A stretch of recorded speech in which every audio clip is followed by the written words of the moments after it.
dare ask you if you sympathize with the so-called democratic socialists, the likes of Alexandria Ocasio-Cortez? Well, I think she's a fresh face, and I like her courage. You know, it obviously is at the edge, and I'm more inclined to think about you know, healthcare from the standpoint of increasing the universe of population to receive it, either through Medicaid or Medicare or whatever. And I think a commonsensical observer would have to know that you don't go socialist from the standpoint of healthcare overnight. It takes a long, long time. But yeah, I think healthcare has to be a critical question, and it's something where the disadvantaged relative to the advantage begin to understand that they're getting a short stick, and they will make that known at the ballot box. So you admire her courage.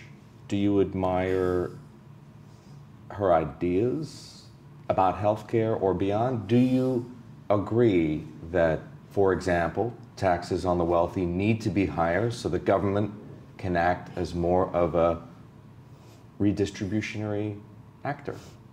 I think it's a necessary evil, if you want to call it that. I think, you know, capitalism has proved to be the most successful system in the world. It's just a question of the balance. What should the tax rate be? What should it be?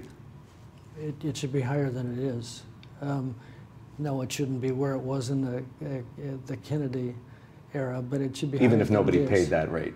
Yeah, but yeah, the wealth. 70%? No. At the margin? No, I'm not in that category.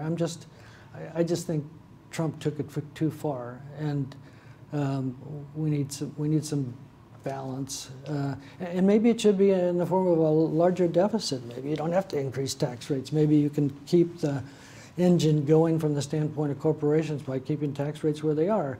But you know, there have to be more benefits for an increasingly disadvantaged and aging middle class, or else you know, you see. Just like global warming, quote unquote. You see the opioid crisis. You know, that's a function, I'm sure. That's a function of nothing to do, disadvantaged, no benefits.